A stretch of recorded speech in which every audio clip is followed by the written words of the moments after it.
Folks, I'm Lee Saperstein. There are 10 or so people here in the room, but there's a lot more online.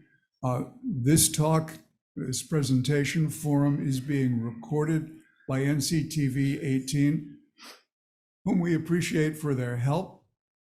It is also available live by Zoom. If you've registered for Zoom, you have a Zoom link. If you haven't registered, go to nantucketcivicleague.com, C-O-M, and right at the top of the page, it's an announcement of this forum. Touch it to register and fill in your name and your email address, and you will get a link instantaneously. You'll need to do that if you're at home and want to supply questions. So as I said earlier, as a teacher, if I just talked for a few minutes, well, the classroom would fill up nicely and there are more people coming through the door. And folks, thank you for coming. One other point of business, we will be working with questions from the audience. And to do that, we're going to ask you to scribble on a note card. Blank cards are at the table at the back where we also asked you to sign in. And Alan Reinhardt and Pam Lohman will be collecting the cards and bringing them up to me. And Alan has just waved at me to say, oh, wait a minute, I've got the cards in my hand, and if you raise your hand in your seat, I'll bring it to you. Okay. This forum is brought to you by the Nantucket Civic League. Let me just take a second. The Civic League was founded in the early 20th century. I think we're coming up, Peter's at the 120th anniversary of the Civic League. What? I can't hear you, Lee. Something like that, yes. I've turned and asked a question of Peter Morrison, our co-president. I'm vice president. Alan Reinhardt's previous president. Rick Atherton in the back is our treasurer. But here's a word from our sponsors. If you picked up one of these little bookmarks, you can read along with me. The Civic League has 4 parts to its mission, and they're all critical to the well-being of Nantucket. We preserve our island's resources. We improve the quality of island living, and we educate the public on island issues, and we encourage participation in island government. So with encouraged participation in island government, if you go to our website, you can watch videos from people who are in volunteers in island government and find out how they got involved and what they do. They're little 7-minute segments. We encourage people to become involved and educate. Here we are, folks, at a forum on Meet the Candidates. Now, I think we're all aware, if we've been reading the paper, our managing editor, Josh Balling, is here. But if you've read the paper, you realize that our 5 candidates are candidates to fill the remaining 6 or so months of a term of a select board member who resigned. Whoever it is that is successful will have to run again in May because the term will, the term that's being filled expires in 2023, and there will be another election to fill that seat. In terms of how this is going to operate, each candidate gets to make a 2-minute presentation on her or his qualifications and what positions they hold on the issues before us here in the island. I'm going to be the timer, and out of nostalgia, I have one of these. But to be precise, I'm going to use the timer in my cell phone. And so all I have to do is get the cell phone to warm up. Here we go. We're going to go in alphabetical order with presentations. Dave Iverson will be first. And to be fair, so that you're not last all the time, we will rotate the starting point, and Malcolm will begin with the questions from Josh. If there's a second round of questions, Stephen will go, and so forth as we go around. And if I lose track of where I am, Peter will get me going. And Dave, if you're ready and your green light is on, go. Hi, good afternoon. First, I'd like to thank the Civic League, Lee and Peter, as well as Josh. Unfortunately, Jason's not here. The other candidates and the public for attending. My name is David Iverson. I moved to the island in 1986 for the birth of my first child, and I never left. I own and run a retail store in town since 1988. I live in the Surfside area with my lovely wife, Tara, my youngest daughter, Adelaide, her partner, Rob, my 5-month-old grandson, Daniel, and my father-in-law, Elliot. So housing issues are never far from my mind. My pertinent experience for the select board are as follows. I'm currently vice chair of the planning board. I serve on the NP&EDC, the Affordable Housing Trust, the Cannabis Committee. I was a member of the short-term rental work group steering committee and currently am serving on the short-term rental work group. I'm running for select board because I felt my experience in town government could help for a smooth transition to a 6-month seat. I've worked hard for the last 3 years to build relationships with members of other boards and town administration, as well as members of our community. I feel strongly that relationships are the currency that helps us find a consensus to make decisions that best serve our community. I also share the concerns that many others do, that reactionary and divisive nature of our local politics is damaging the fabric of our community. If I'm elected, I promise to do everything in my power to bring civil discourse back to town politics. We have been asked to give our positions on issues. I feel there's too many important issues to cover in my remaining time. What I do promise is that I will do my homework to understand the complexity of each issue. I'm an independent thinker. I will listen to the community and the stakeholders to help develop the best possible outcomes for our own community. Thank you. Dave, thank you. And if you hear my phone, which I'll figure out how to turn off, you were right on time. A miracle. Malcolm McNabb. Well, thank you very much. First, I want to thank the Civic League for this opportunity to talk to the community. And of course, to my many island friends who have supported me, and I must say in a very unique experience for me personally. Nantucket is booming. The economy is strong. Great, great. However, we are staring at unprecedented pressure. We will never be the Nantucket of the good old days that I always hear about, but we need to ensure that we continue with the good new days. Our economy depends on maintaining our vibrant town of neighborhoods, our historic heritage, and our natural environment. We are stewards of a true treasure. How can we maintain a community, however, if our teachers, our hospital workers, municipal and business workers cannot afford housing? If we do not take action soon to make progress on critical island issues, including the environment and housing, our problems will soon become beyond our ability to fix them.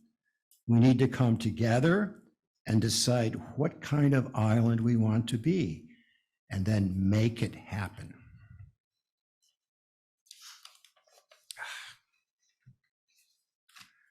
I believe we have an opportunity to put Nantucket and the community first, leaving to the next generation an island with tools to continue maintaining our legacy. I have experience and decades of community service on this island. I understand the issues of town government. Serving on a town board with a transition to the select board makes me ready to be productive from day one. I have often wondered who's in charge, who's responsible. I'll be quick. The many boards and commissions sometimes seem to work in silos. I will work to bring them together. I will push the board to deal first with the major issues, set priorities and objectives, and be honest with themselves about what they have achieved. Thank you for this time. Thank you. Thank you, Malcolm. And Stephen, your 2 minutes. Yes. The reason I'm running for select board is that I want to preserve the history and heritage of this beautiful island.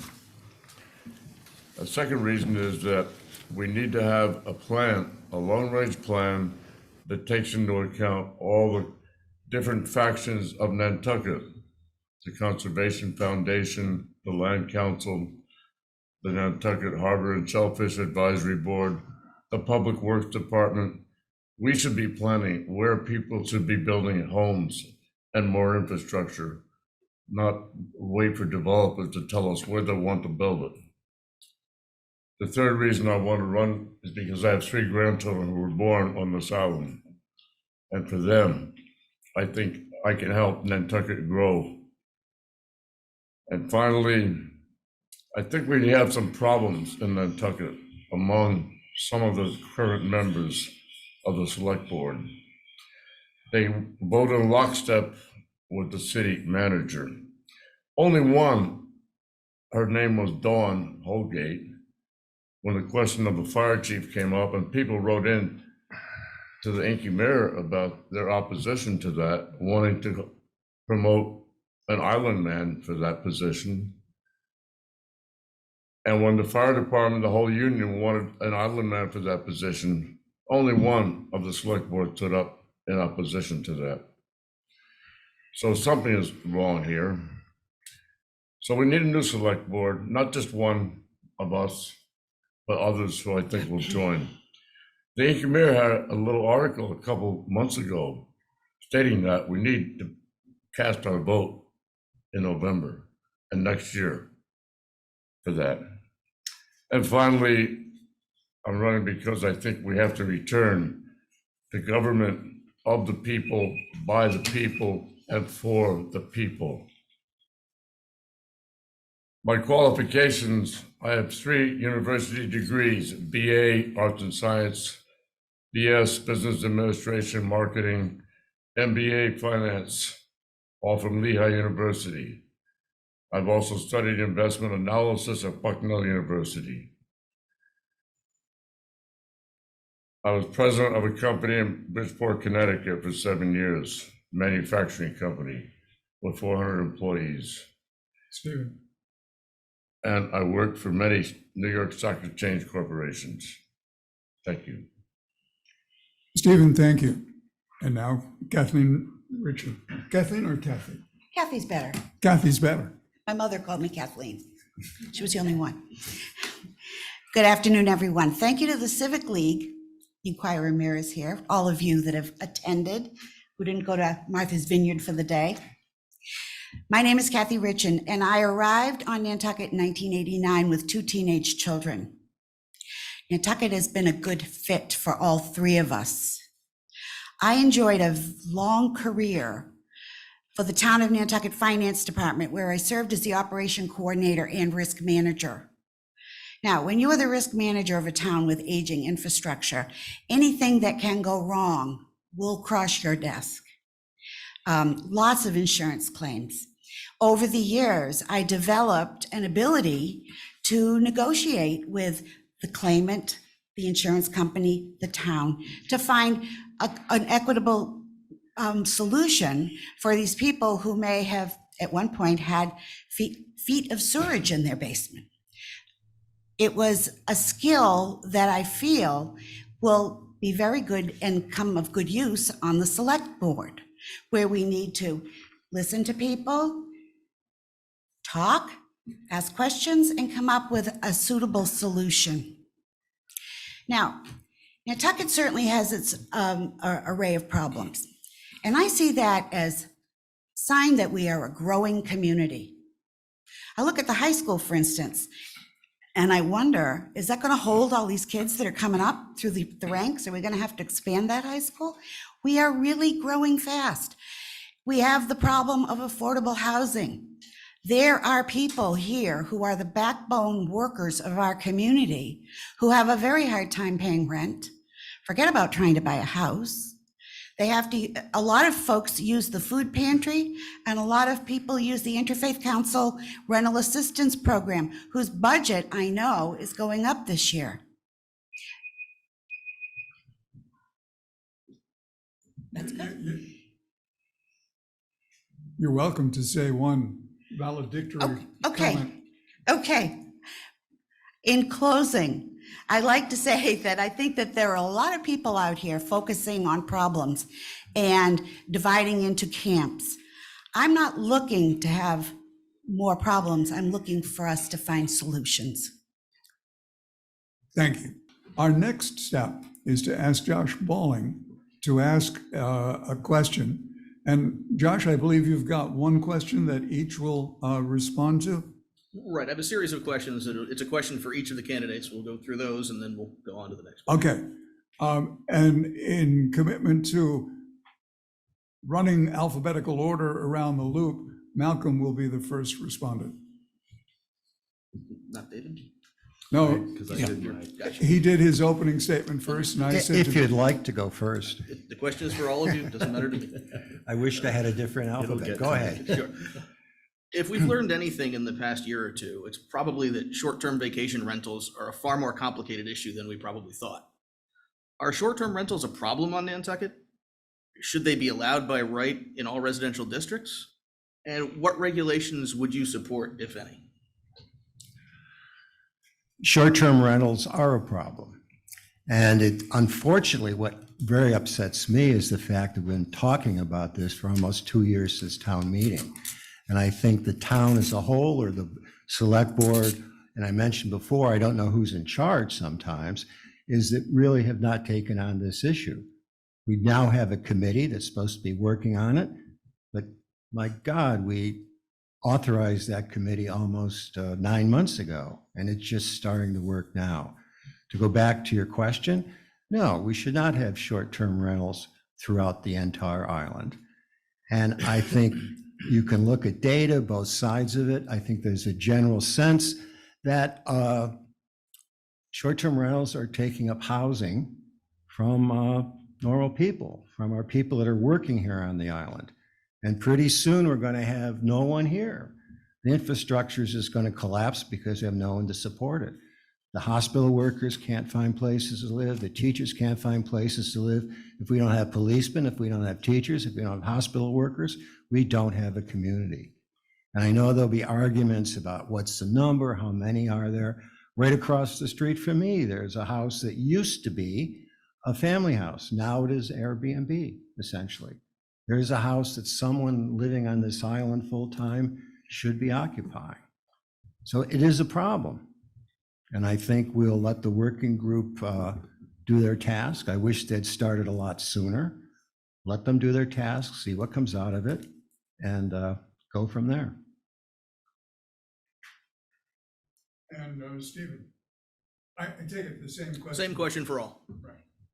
The question regarding short-term Short-term rentals. rentals.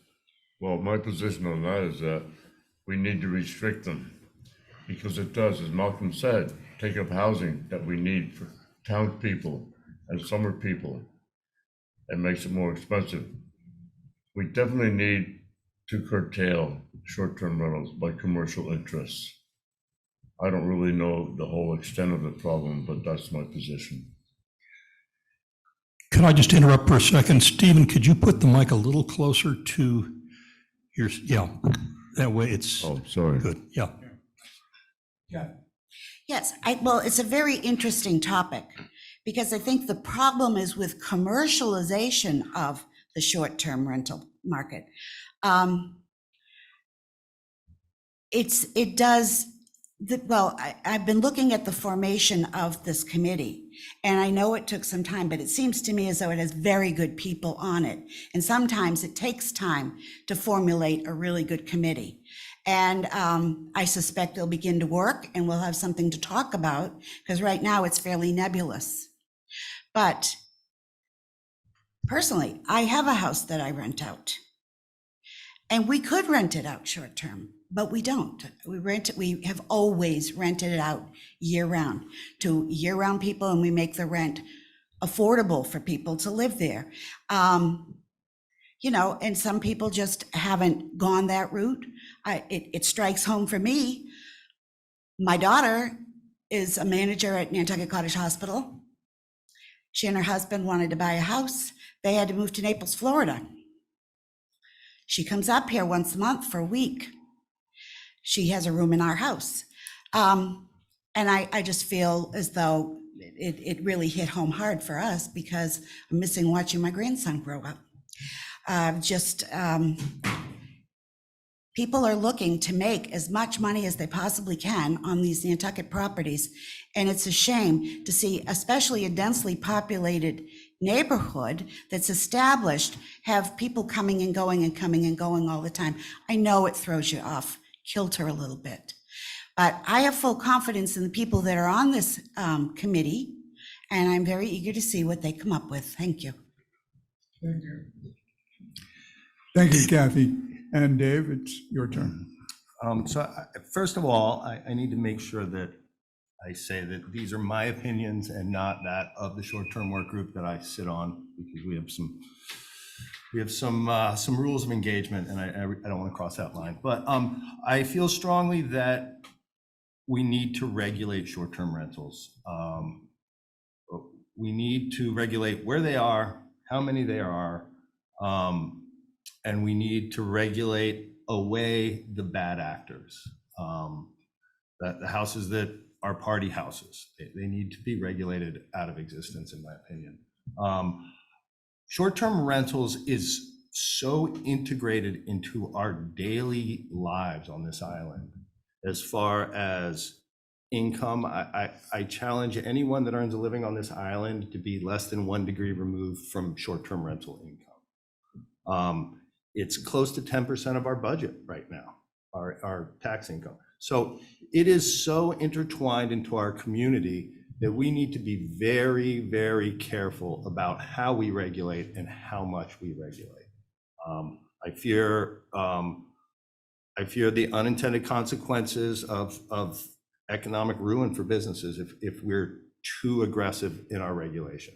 So I think it's very important that we gather the facts, we really understand whether this really does affect housing and how much, because I'm sure there is an effect, but is it the overwhelming driving force to lack of housing? I'm not convinced. So again, we need to gather the data, and we need to make very careful decisions surrounding how we regulate short-term rentals. Thank you. Dave, thank you. Our good colleagues have been handing me question cards, and if a question gets answered in this discussion, I'm discarding it. However, one of the questions, and I'm going to tell you the question, and I'm going to say you may choose not to answer it. The question was, do you think there'll be a report in time for inclusion? That would be a report by the end of November. I can tell you personally, I would like that to happen. I think that our time frame is very compressed. Okay. And that's my personal opinion. Yeah. Josh, to you. Okay, next question. At least 2 warrant articles are being prepared that would create an elected town council, one with full-time salaries, and eliminate the town meeting form of government. Is it time for a new form of town government? And if so, what kind? Stephen, I'm not sure. You're talking about the town government Yes. and the city manager? Is it time for a change? Yes, I think, many townships and municipalities have tried city management, and it hasn't always worked to the best advantage. in many towns where I come from, Old Lyme, Connecticut, originally, we have a select board and a chairman of the select board and the first selectman. And the first selectman kind of takes the job of the city manager.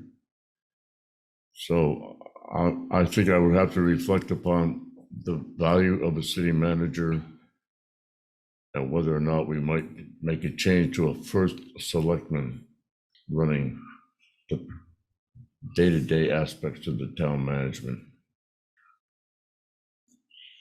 Thank you, Stephen. Kathy? You're welcome. Well, I've worked in the town government here for quite a few years, 27 to be exact. The structure of the town administration it's a very complicated office. They handle so many things. To dismantle it would be dismantling a lot of what we do. I feel as though we're very lucky to have the town meeting form of government. I come from Weymouth, Massachusetts. Now, Weymouth was the first town in the country to have town meeting. Weymouth started in 1622. And we had town meeting members represent. You had somebody in your neighborhood every year that came and you spoke with them and they went and addressed your issues at town meeting. It went on that way for a long time. It was very good because Weymouth just got too big to have a regular town meeting like we do. They've gone to a mayoral form. That's not right. I'm sorry. Okay. They have a mayor now. And when I go back to Weymouth, it seems as though it's changed. I don't know. There's something about it doesn't feel like hometown anymore. And I'm wondering if it was the change in town government.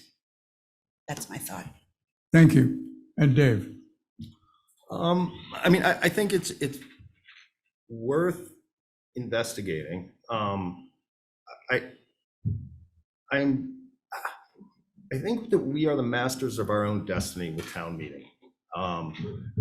We as a community have the power, and I'm nervous to give that up. I mean, one of the biggest concerns I think for me is that we would be inviting influence from the outside that has large resources and can really push an agenda. And so, is that okay? So that's just a concern for me. If we change our town government, is that interest beyond us as a community could assert influence over what goes on here and what our bylaws look like and what our town looks like. And I don't think that's what we want as a town. But again, I think it's worth looking into, and maybe I would change my mind, but right now that's how I feel. Malcolm? I love town meetings. One of the things that attracted me to this island, but I think we're past that. I would love to have town meeting. I don't think we can manage anymore without it. Look, for example, the short-term rentals. It came up at town meeting 2 years ago, and we're still talking about it. We're supposed to have solved it by now, and we're still talking. Look at what happens to capital appropriations. By the time it goes year to year to year, by the time it goes to 1 or 2 years out, the cost has gone up another 40 or 50%.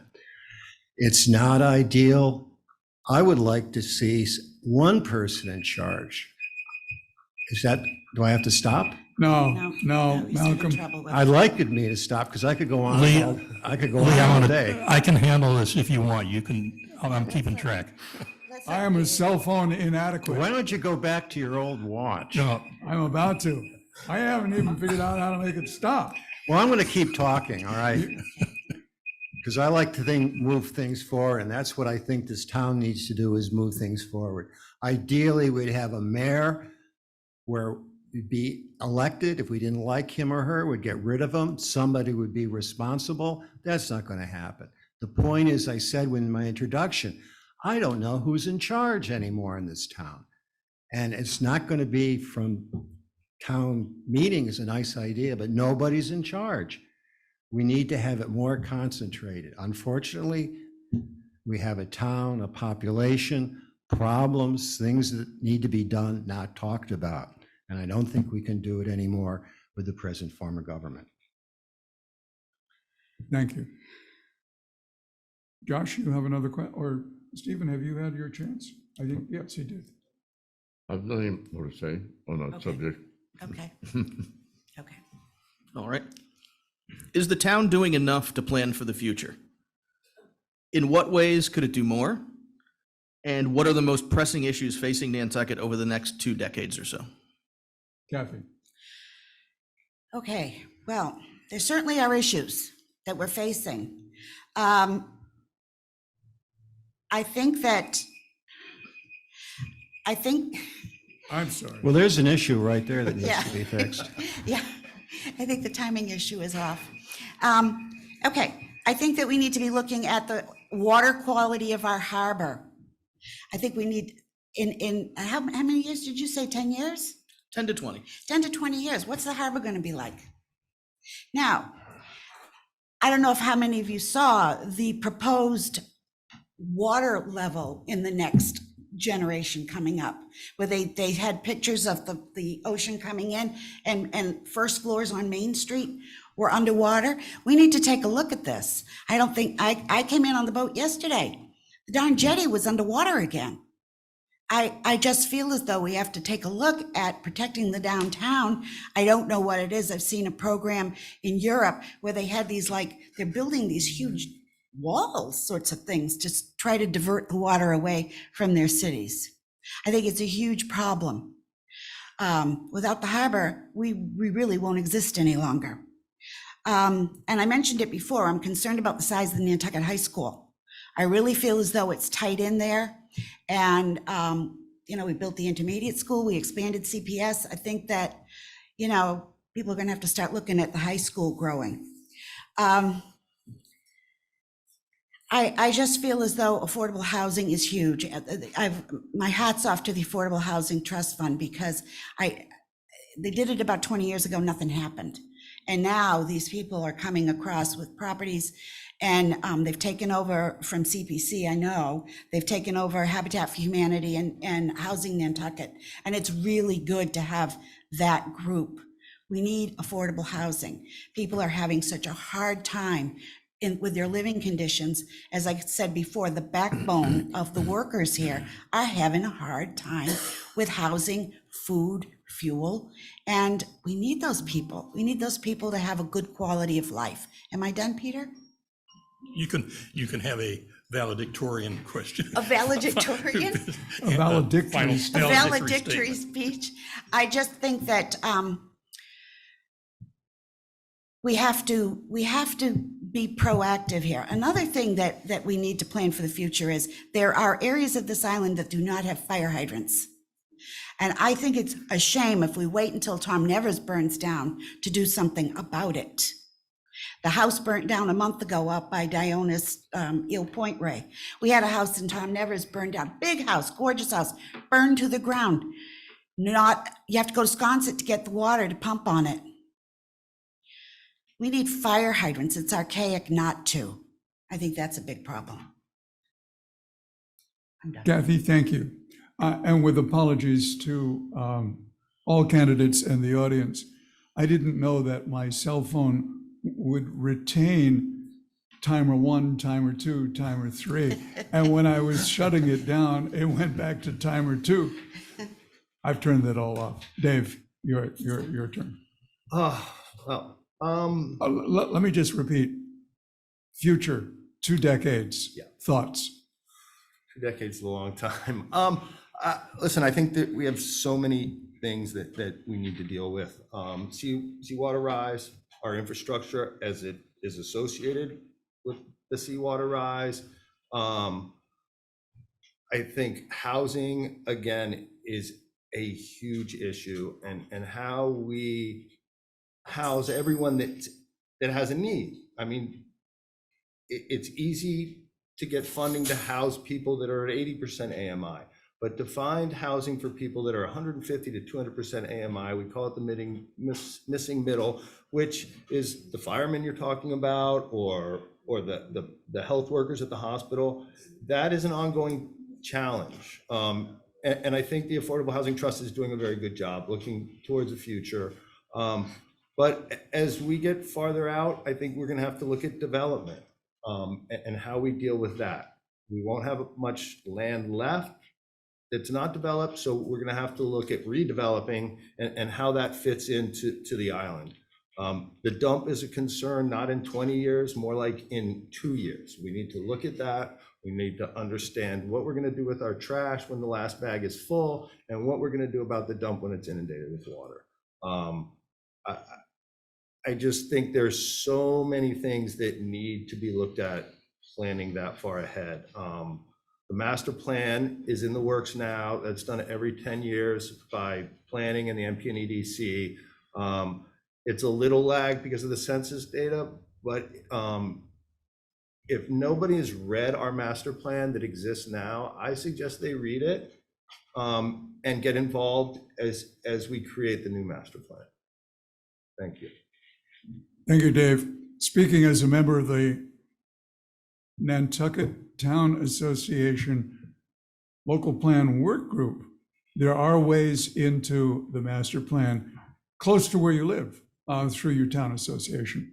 Malcolm. Would you mind just repeating the question? Because Sure. I want to make sure I answer it. First off, is the town doing enough to prepare for the future? In what ways could it do more? And what are the most pressing issues facing the town over the next decade to two? Well, there's certainly a lot of plans around. The Planning and Economic Commission has a plan and are working on a plan. The Select Board has a strategic plan. Working groups are making plans. I was on a tick-borne disease committee and we had a plan. Of course, nothing ever happened with it. So we have plenty of plans. The point is we have to actually act on those plans. And that's what I'm not sure happens all the time. We make nice reports, pretty pictures. We bring consultants from the outside to tell us what we already know, and we have a plan. Fine, let's do something about it. I mentioned what I think the critical issues are. The critical issues is housing, and that's obvious.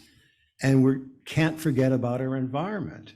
If we don't do anything about water, about our ponds, about our harbor, about what are we going to do about septic systems and sewering, we're not going to have an island to have any plans for.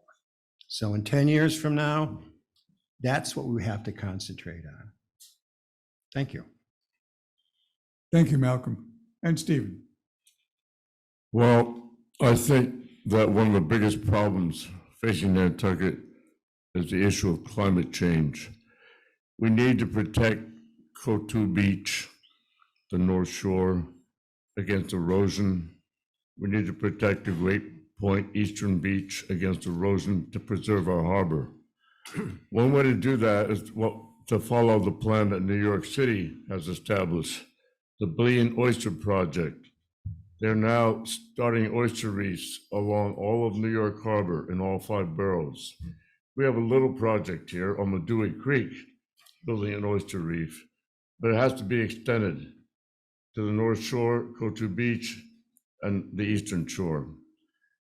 And we need to get on that right away because it takes a little time for oyster to grow. Secondly, I think the housing project, of course, is a problem, and that has to do with planning. I was senior long-range planner for General Dynamics Electric Boat for 6 years.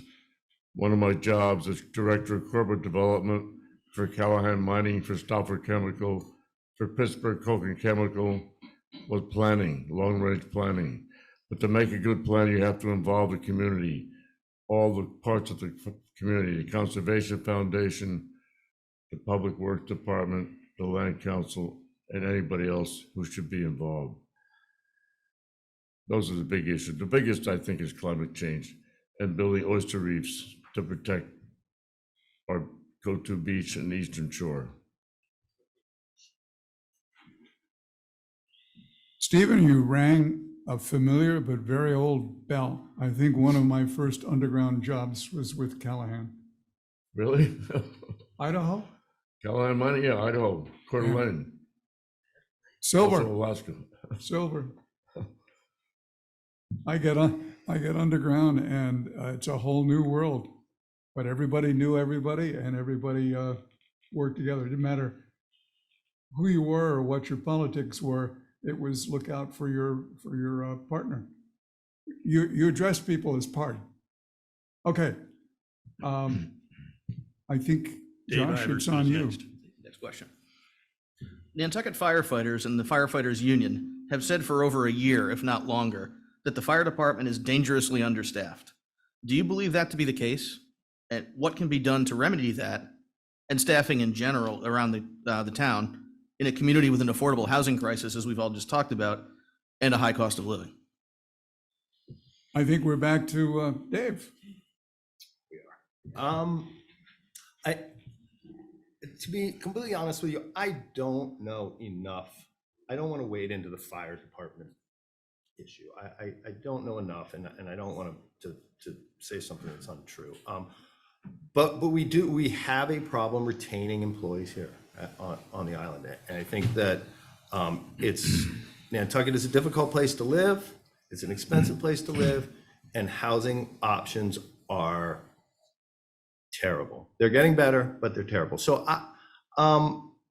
we need to work on housing. We need to work on making the town a good place to work. We need to treat our employees well.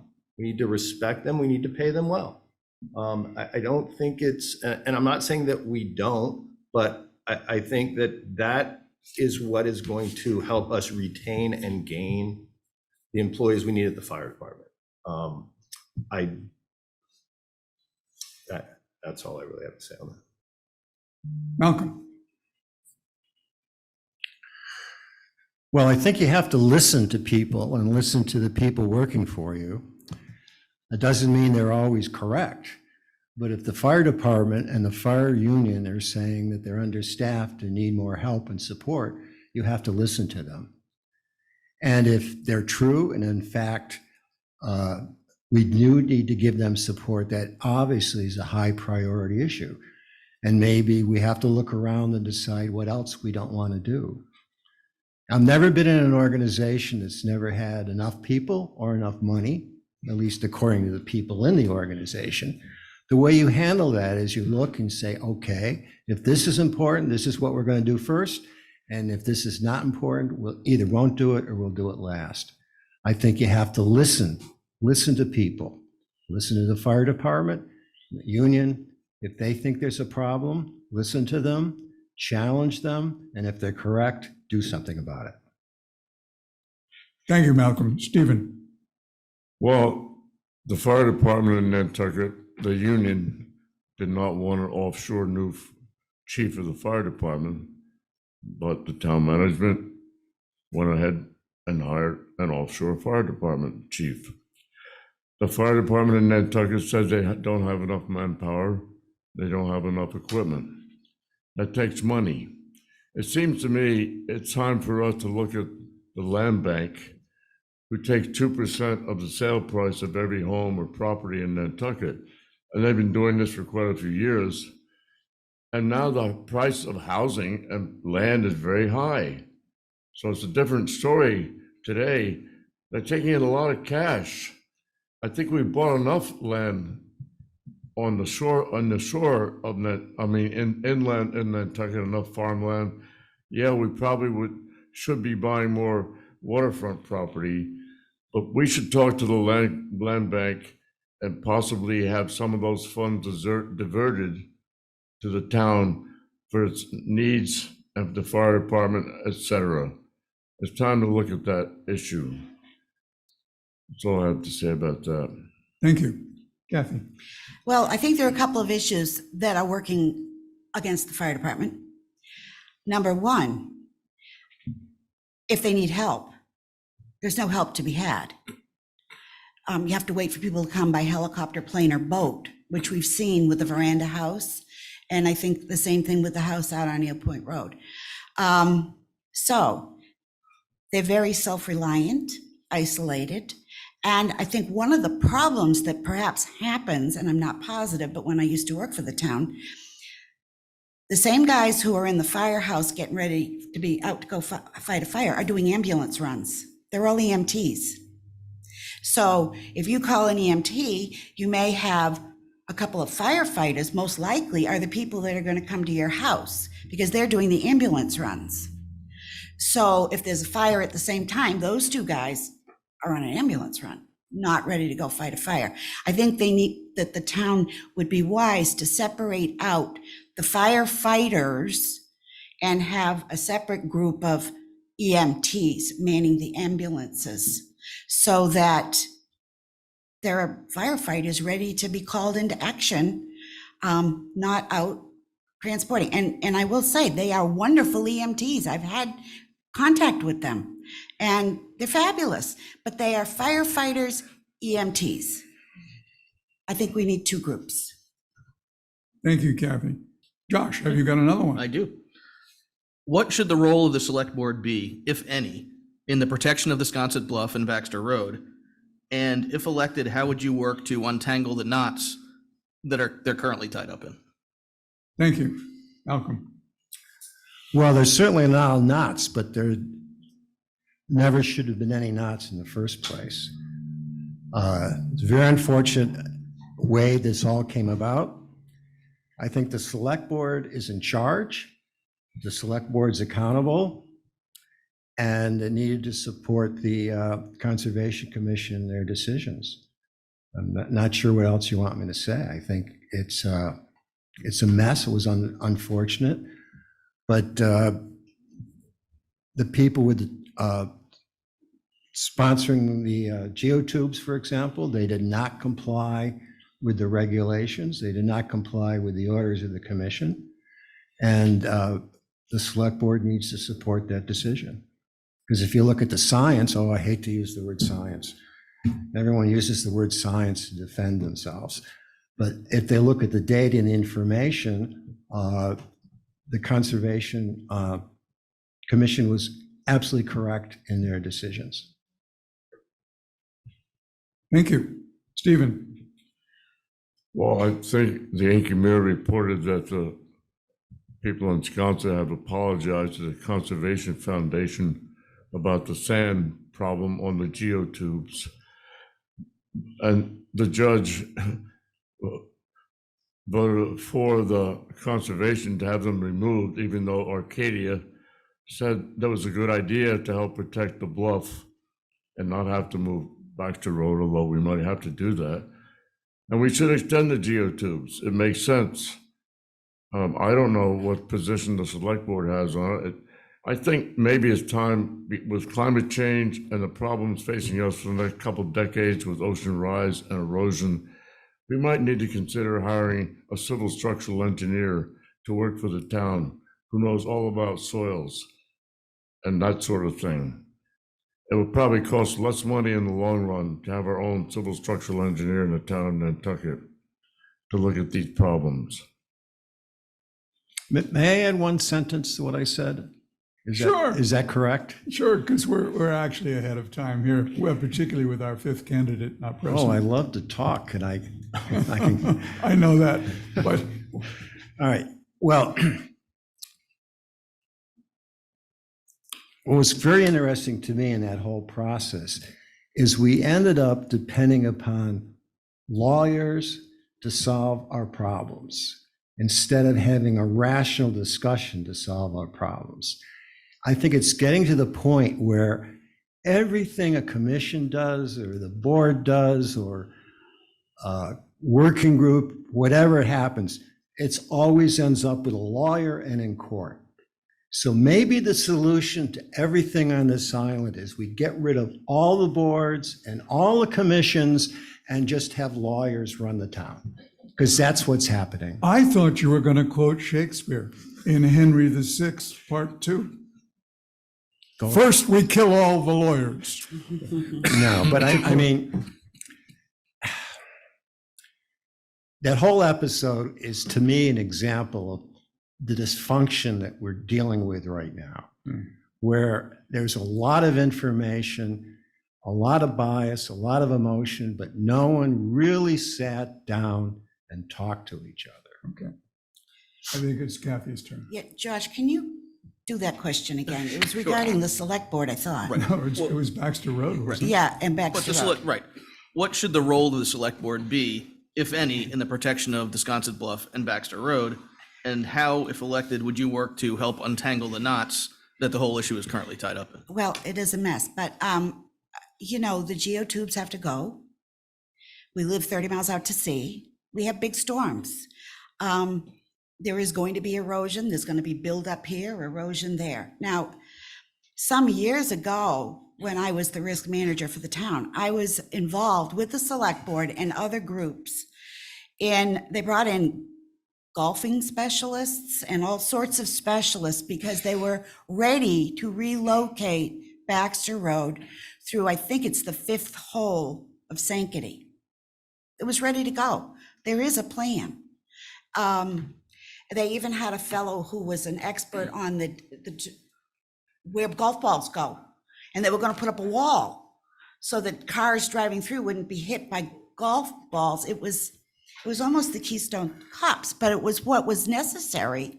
And I think erosion halted a little bit, so everybody forgot about that. But there is a plan to relocate Baxter Road, and I think if the select board looked into it, they'd find that it's there, because it is going to come to that eventually. Same thing on Sheep Pond Road.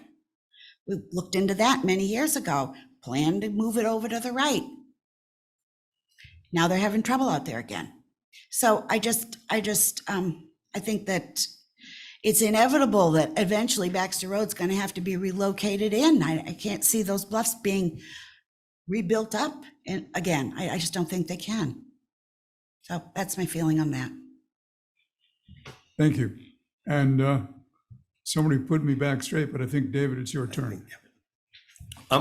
So I think this question almost ties back into the planning question. I think that a couple things. One, the select board entered into a contract with the geotube folks, and they broke the contract. I think it's pretty simple. Even the judge says so. So as a select board member, I would not re-enter a contract with somebody who has broken one with us. I just think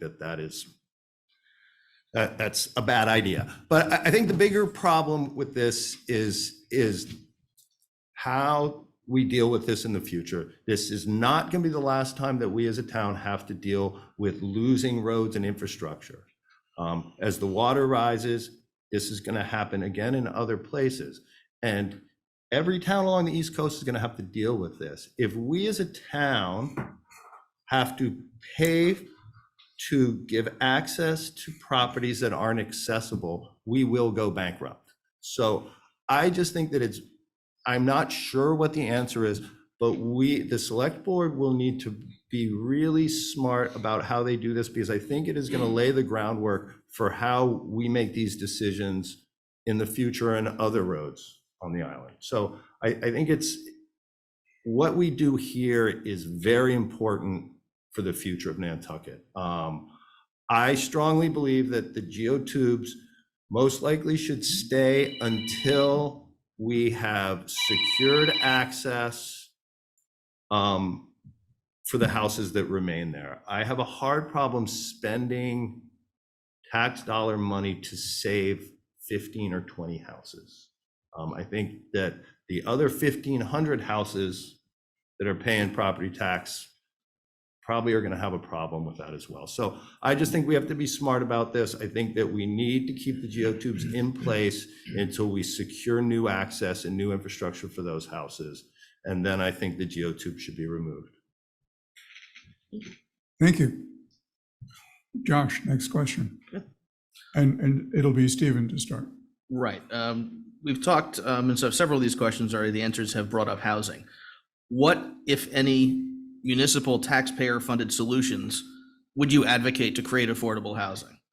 And is the annual funding that's been approved at town meeting in recent years for organizations like the Affordable Housing Trust Fund the most effective solution? And if not, what is? You're talking about what municipal funding should be made available Well, as I said, I think there's time to talk to the land bank and divert some of that funding to the town administration, because we are short of funds. We don't want to raise taxes on the population of Nantucket. If we have funds coming from very much and large housing prices that are 50 years ago, housing prices were 10, 20, 30 times less than they are today. So there's a lot of money coming in every year. As I said, we bought enough property inland. We need to buy a little more shore property, but some of those funding should be diverted. And that could go to support housing for the municipality and for people that work here in the summer and for school teachers, et cetera, et cetera, et cetera. It's all a matter of where do you get the money? Kathy? Well, I've been peripherally involved with Community Preservation Committee since its inception.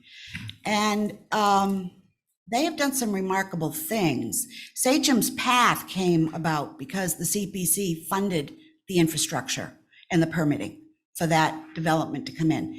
That was a wonderful development there along Surfside Road. The Affordable Housing Trust Fund has received considerable funding from the CPC. And they took over some of the things the CPC normally paid for. For instance, every year they did a couple of Habitat for Humanity houses, and they work closely with house removal and relocation with Housing Nantucket. I think that, in the future, other municipal monies should be directed to the Affordable Housing Trust Fund, because I think if you have one group that's actually doing nothing but that, it's a good thing. It certainly is a huge problem, and unless there are some individual groups, private groups, such as the group 20 years or so ago, Bill Tonavish had a group, and they built those teacher housing out on Cow Pond Lane, Nantucket Educational Trust. It was a private group, and they built all that housing behind the football field for teachers. I mean, if there are other individuals that want to do something like that, that would be wonderful, but I think our best solution is the Affordable Housing Trust Fund at this point. Thank you. Dave? Thank you. Affordable Housing Trust needs long-term predictable funding, period. I think that the town has been generous, but we need it year in, year out, and it needs to be predictable. I 100% support the transfer tax that's been stuck in the State House for years now. Unfortunately, I think the off-island real estate lobby is strong enough to hold that back. The NARAB supports it here. So that would give us a nice chunk of money that wouldn't necessarily come directly out of the budget every year. Can you repeat the question? Sure, you pretty much hit the nail on the head, but you answered the part about the annual funding at town meeting for the Affordable Housing Trust Fund, but what, if any, municipal taxpayer-funded solutions would you advocate to create affordable housing, if not the Affordable Housing Trust Fund? So Affordable Housing Trust Fund, the land trust, I think, which is in the works and hopefully will be finished soon, will put us in a position where covenant houses could almost be half the price they are now. If the land trust owns the property and someone just buys the house and has a lifetime lease on the property, that in itself would really create or make it easier to create a lot of affordable housing. The CPC money is amazing, and we are always grateful to see it. The only downside for us with that is that comes earmarked for 80% AMI projects only. So that's kind of a dance that we have to do in affordable housing. Some money comes with different strings attached. And so what's nice about the money we've been getting from the town is we can use that for all income levels, and we're not tied to the 80%. So again, I would say that the transfer fee would be great, and just continual funding from the town and the land trust. Thank you. Thank you, Dave. Malcolm? Well, I think the town is has done a good job so far with affordable housing, moving it forward. There's certainly a lot of money in the pot right now for it. And that should, as my colleague says, that should make sure it should be continue. But the problem again is those people don't afford for true definition of affordable housing. And the town itself cannot solve that. I think that has to be solved by the town as a whole, by nonprofits. The nonprofits that are most effective by that, and the businesses, those people need to be brought together. I have a lot of time and I have a lot of experience of bringing people together. I once managed and have for years managed large numbers of scientists, and that's almost like trying to manage cats, with lots of egos and very independent thoughts, and all of them thinking they were absolutely correct all the time. So that needs to be done. Thank you, Malcolm. This is your humor break. Malcolm mentioned how to deal with very, very wise people, and he used the metaphor of herding cats. But it was at a faculty meeting where the discussion got off the agenda, and was it herding cats or herding chickens? At which point, the senior member of the faculty, sitting in the corner looking like he was asleep, harumphed and said, "No, it's taking frogs to market in a wheelbarrow." Oh, I'm so sorry I opened that up to you. I didn't know. Josh. Okay, my last question. Last question. Okay, no, that works well with our timing. Great. If elected, would you work to facilitate the return of the Historic District Commission's advisory boards? And what is your position on some members of the HDC's desire to remove the commission from the Planning and Land Use Services Department to become independent with its own administrator and support staff? Thank you.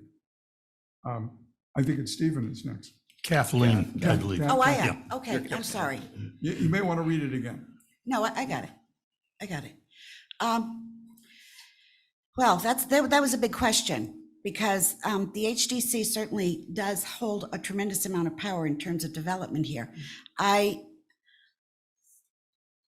believe that HDC went under the umbrella of the planning department some years ago. They were always a separate department. They had their own administrator. And I think that it was a problem where the administrator maybe wasn't doing what the planning board needed them to do. So the planning board took it over. I wouldn't be opposed to seeing them separated again, except for one fact: that's going to raise the budget. Because if you're going to have a separate HDC administrator with their own people, there's going to be an increase in salaries there. So financially, I would think it would be better for the HDC advisory board to be there, working with the way it's working under the planning department. And yeah, I think that financially it makes more sense to keep it that way. But I do remember when it was separate, and it was pretty darn good in those days. Pat Butler and all of those, they had their own office. It was a nice experience to go there. But again, all of that costs money. And where are you going to put a separate department these days? Anyway, that's my answer. Dave. I strongly believe that HDC belongs in the Plus department and should stay. And I believe that it's true, if there was no legal authority to form the subcommittees, then they needed to be done away with. There was a narrative around town that this was a knee-jerk reaction to activities taking place in the sign committee, which isn't true. This had been discussed well over a year ago, whether they were legal or not. I think that they do need to be reformed. They need to be reconstituted in a legal manner. I don't think it's wise to reconstitute them as was all the same people. I think that there were some problems with the subcommittees. So I think that they should be reconstituted in a legal way, and then they should be, again, I want to say staffed, because they're not staff members, but the position should be reappointed, because they do serve an important function for the HDC. Second you. part of that question was the breaking away of the HDC from their plus. Do you want to I think it should elaborate stay on in that, or plus. it should stay in plus? Yeah, well, I think it belongs in plus for a couple reasons. I mean, planning, land use, and building department. I mean, that's where HDC belongs. I also think budgetary issues, but also staffing issues. The plus department has a great staff, and a lot of them are cross-trained. So when you start pulling staff members out to go with HDC somewhere else, that's going to leave gaps and make it a less functioning system, I guess. I mean, we could try to rehire, but we all know how that is. That's not easy to do. And most staff members at Plus are highly trained. I think that it would take a long time to replace anyone that was taken and gone with Plus. Thank you. Malcolm? Well, we have to make sure what the correct question is, and I'm not sure the question is whether it should be in plus or not in plus. It is an independent board. If you try to understand the planning board and plus and who reports to whom, it gets extremely confusing. Plus is an efficient organization. It's its value. That's why it's good. It's efficient. However, efficiency is great, but not at the expense of diligence and compliance. Again, like the fire department, ask the HDC, are they not getting enough support? Is something wrong? If something's wrong, then fix it wherever it is. And that's the select board's duty to do that. Again, ask, what's wrong? There's a lot of this is wrong, that is wrong. Why don't we ask the people involved? The people involved are the HDC. What do they need? What do they need to be efficient? What do they need to do a better job? What do they need to improve? And that goes back to the select board to make sure that happens, or the town manager. Thank you, Malcolm. Stephen? Josh, I really don't have familiarity with the details of that question, having only returned here after an absence of 26 years. But if I looked into it further, I would give you my opinion. Fair enough. Kathy? Didn't I already do it? You started. You started with You her. started. You started, okay. Sorry. Let her do it again. Yeah, well, I thought about it. All right. One can become bewildered. Yes. We're now turning to questions from the audience. And let me check with the Zoom man. Do you have anything on chat? I do have two questions from our remote listeners. I will fit them in with the questions that I have in my hand.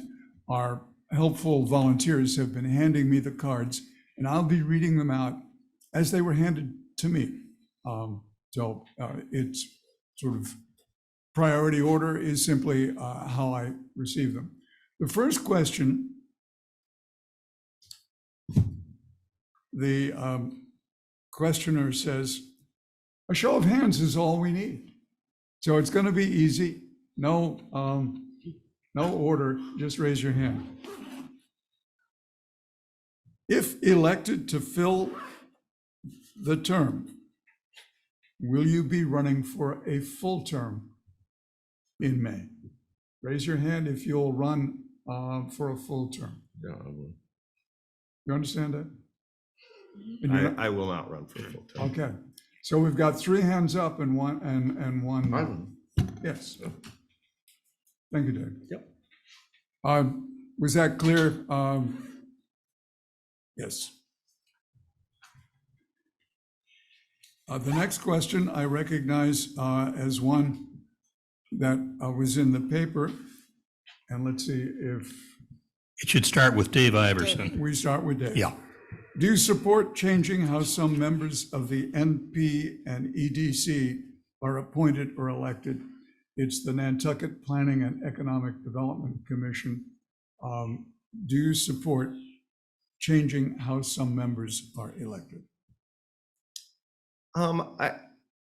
So that was on our agenda last meeting, and we discussed it, and I think it's a continuing discussion.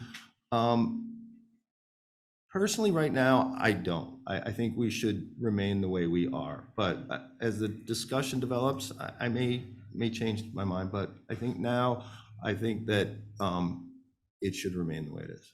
Thank you, Dave. Yep. Malcolm? I believe it should change. Having a group appoint members to themselves is, to me, not a good idea. You're only going to support people that agree with you. Then you can have a wonderful time. Your meetings will be nice and short, and they'll be pleasant and sweet, but you won't get anything done. It should change. Okay, thank you. Stephen? I think the people who are in that group need to stay where they are. People have experience. It's not good to change horses in midstream. Kathy? Well, I think that it's working right now. I think the question should always be there, is it going to continue to work into the future? They're very serious-minded people who serve on the planning board and PEDC. They're very serious-minded people, and I trust them. But at some point, there may need to be a change. I think right now it's okay. Thank you. We're going to start with Malcolm. I've got two questions. We'll take them one at a time, but let me read them both to you because they're so related. But remember, we will start with the first question, but I want you to know what's coming next. First question is, should the town extend sewers to Nantucket? A very specific question. The second question says, if growth is an issue for Nantucket, because it is overwhelming our infrastructure, what do you propose to do about it? So Malcolm, if you'd start with Nantucket sewers. It's not a simple answer. You said it would be a simple answer. The best thing for the environment is sewers. However, we can't do that right now because it would only make the whole growth problem worse by adding 2,500 people in Nantucket. So you'd have to change the zoning first. You can't, nothing is simple. I'm sorry. You have to look at everything. I mean, we have on the Board of Health, we mandated alternate design septic systems that are costing $50,000 for individuals. The Nantucket has probably already spent $6 or $7 million of their own money on that. They are fine, but they're not as good as sewer. So if you ask the question, what's best for the environment? You say sewer. There's no debate. If you say what's best for the island, it gets a little fuzzy. If we want to stop growth and make other problems worse, then you don't want a sewer. So you have to look at it all. I will volunteer to everybody. These two questions came in order. The fact that they link so to each other. Unless you want me to answer the second one too. Sure. May as well. If growth is an issue because it's overwhelming our infrastructure, what do you propose to do about it? And everybody will have the same opportunity now that it's been established. Well, I think we all have to work together at it. What I don't want to happen is the growth just stops and the island collapses. And we may be heading that way. If we don't deal with the environment, if we don't do with growth, if we don't do with housing, the whole place will collapse and then growth stops. So the easy way to stop growth is to do nothing. We'll grow and then we'll eventually just collapse. And then we'll be a sandbar in the middle of the ocean somewhere. We have to work together. We can't put a wall around the island. I mean, that would be a nice thing to do, but we just can't do that. We have to be rational. It goes back to the whole thing about sewering Nantucket, looking at the environment, looking at growth. Every time we make a decision, we have to look at the total effects. Let me go back to here. This came out of the, believe it or not, I'm going back to the short-term housing working group. And they have this absolutely wonderful kind of policy goal, draft policy goal. And it's a mission statement almost for the whole island. I don't know who wrote it.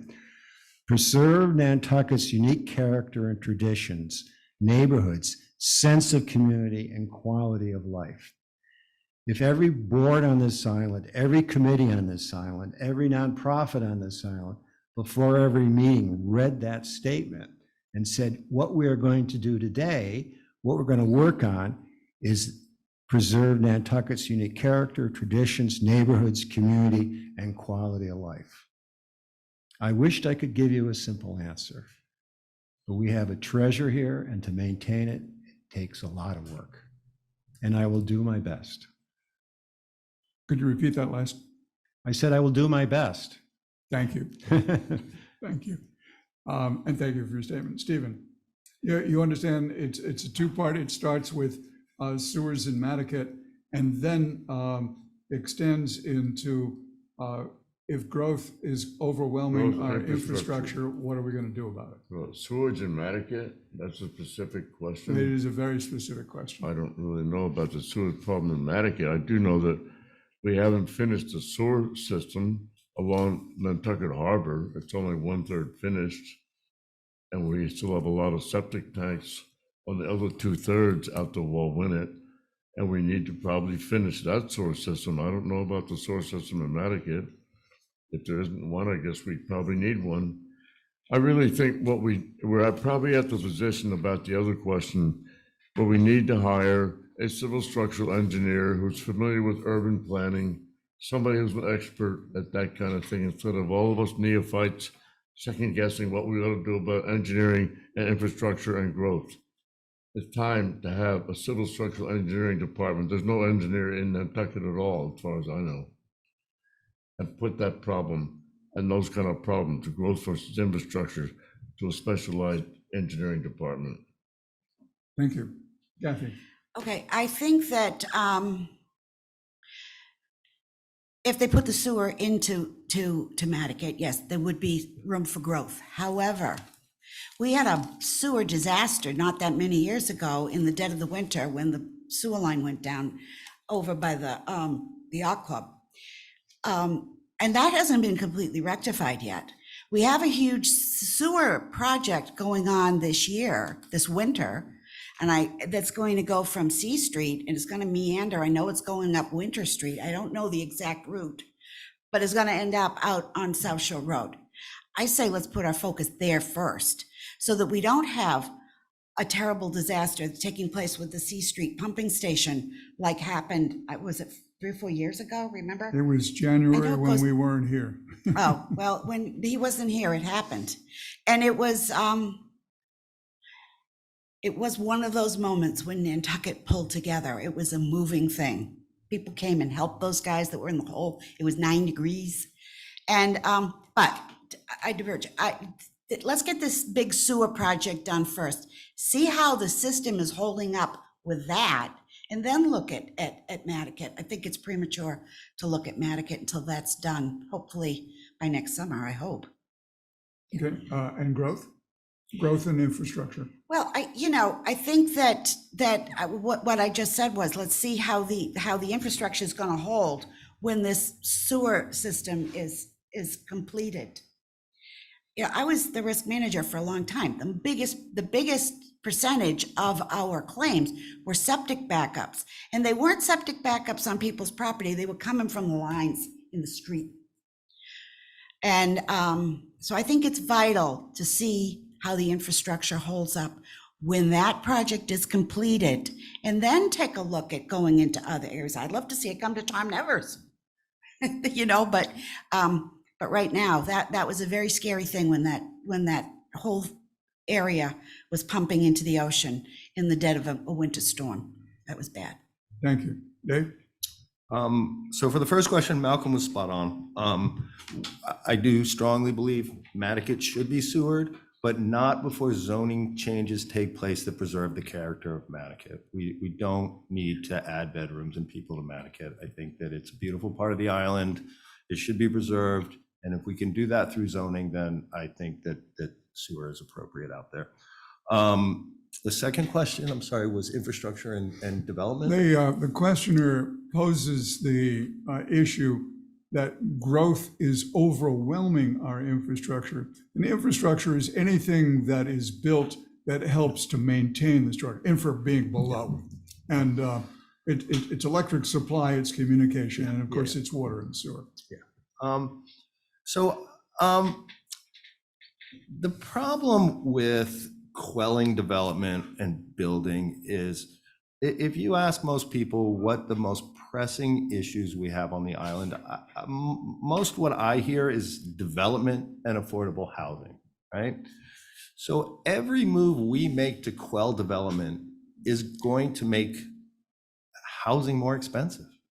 If we reduce the minimum lot size or the footprint, all of a sudden what's going to happen?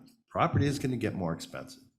So we need to move slowly on that front. As far as infrastructure,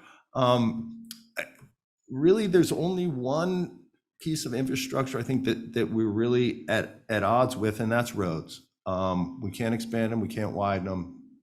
So that's a difficult one. Sewer we're upgrading. Power, we don't want to run another cable if we don't have to. We've held off for as long as we can. Hopefully we'll be able to hold off more with some more alternative energy sources. Sewer we're taking care of. So I think that it is going to be very important to explore alternate transportation for the island in the future. We need to get more people to use shuttle buses. We need to encourage more people to use bike pass and ride bikes. It's a balance, and we need to find the balance.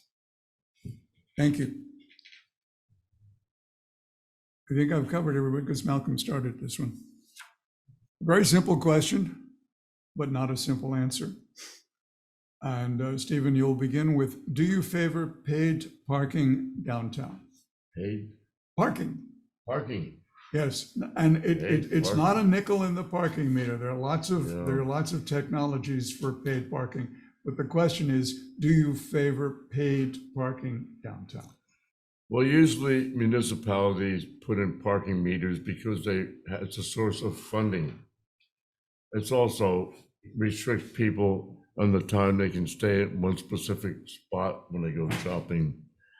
But I think that question is the same as, should we have streetlights all over Nantucket? As far as streetlights, no. As far as parking, I would say no.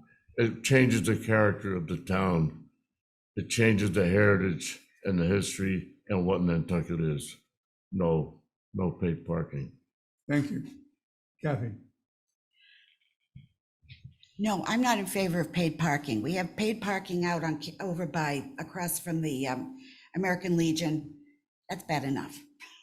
I think that people don't spend a whole lot of time in town. They come in, they do their thing, and they leave. I'm not in favor of paid parking downtown. Thank you. Dave? I as well am not in favor of paid parking. I am in favor of enforcement.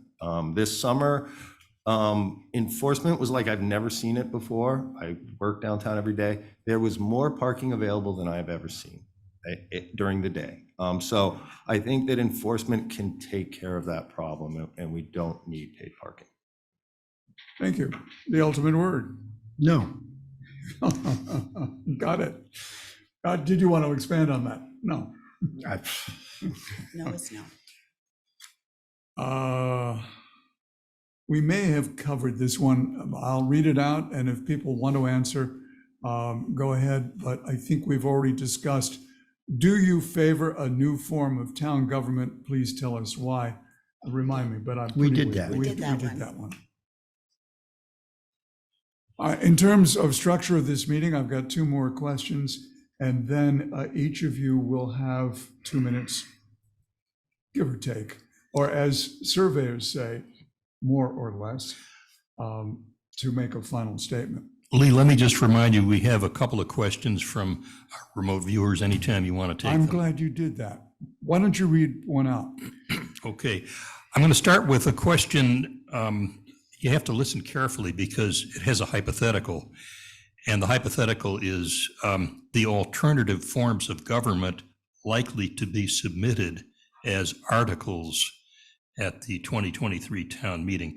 So the alternative forms of government likely to be submitted. The question is, what does each candidate think of the alternative forms that are likely to be submitted, whatever you think they might We do be? that? Peter, I'm pretty sure we've this done has that. been Covered that. discussed. We did it. Okay, we've covered that. So Next the question. next question, can Sean Mitchell be the fire chief of the Nantucket Fire Department?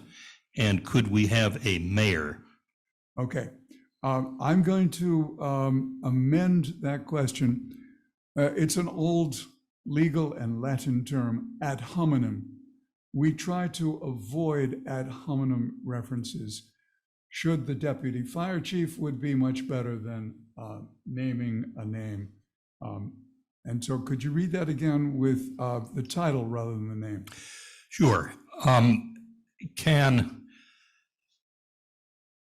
an individual who is on the fire department, with the fire department now, be the chief of the Nantucket Fire Department? Where do we begin? I think we would begin with Kathleen. Okay. Well, we have a contract with a gentleman who is acting as the fire chief. He's the fire chief.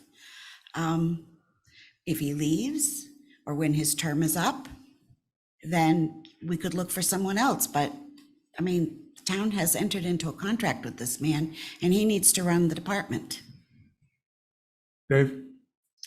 I mean, I agree with Kathy.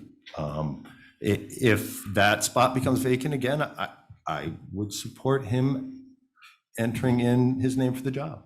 But right now, we are in contract with the fire chief. Malcolm? I guess the answer is yes. Well, The question is, could the deputy chief become chief? And Malcolm Yes. says yes. Yes. Stephen? I agree with that. If the deputy chief is qualified and had proven himself to be an excellent fireman, of course he should be chief. Thank you.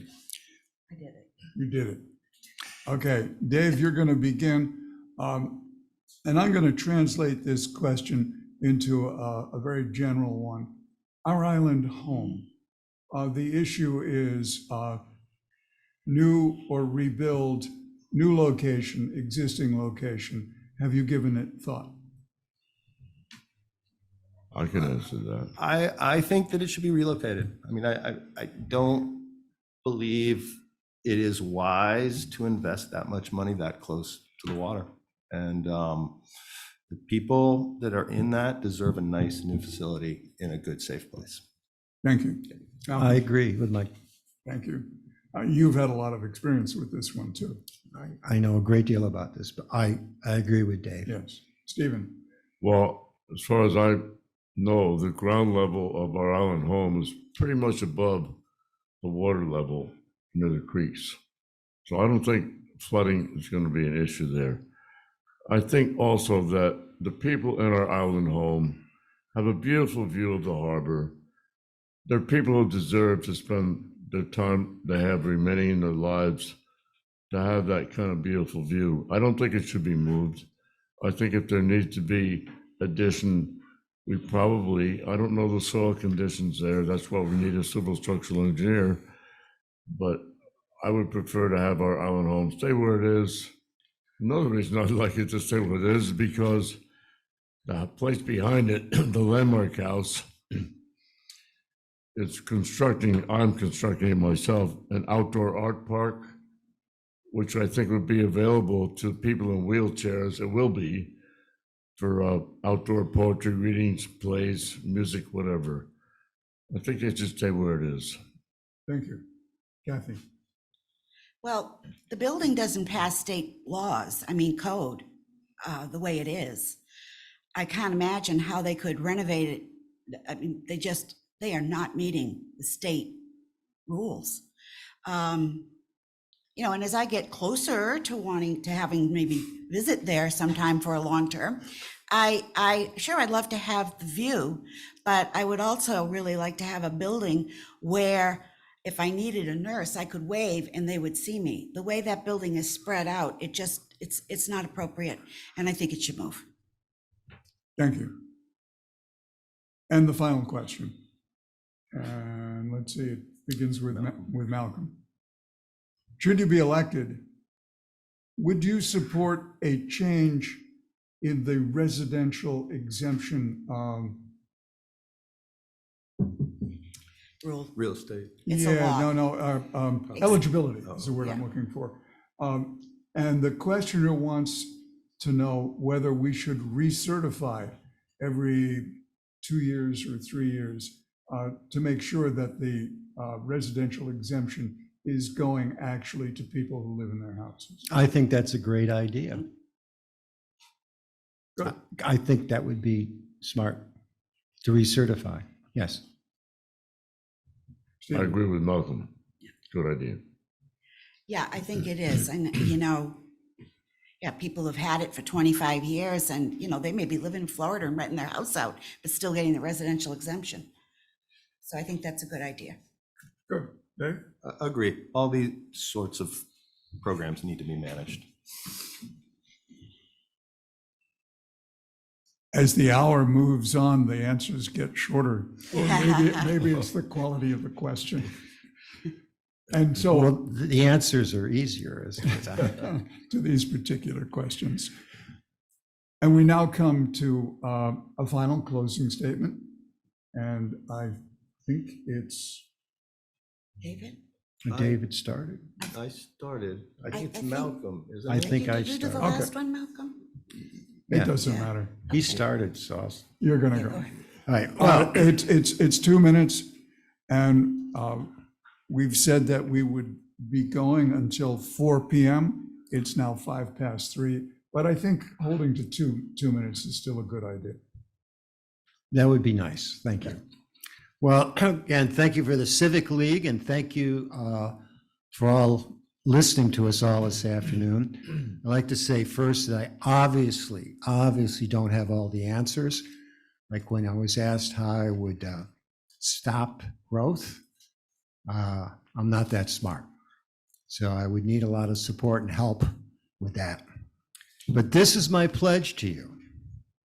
I will listen to everyone, raise questions that need to be answered, research the issues and analyze all the data, and when appropriate, challenge conventional thinking. You will not always agree with me, and I won't always agree with you, but I will be transparent as to why I take a certain position. Above all, I will put Nantucket and its people first. And thank you for your time. Malcolm, thank you. And Stephen? I think candidates for the select board should be people who have had a lot of leadership experience. And for myself, I've worked for 6 different New York Stock Exchange corporations as Director of Corporate Development, Long-Range Planning, Merger Acquisition, and I've been president of a company in Bridgeport.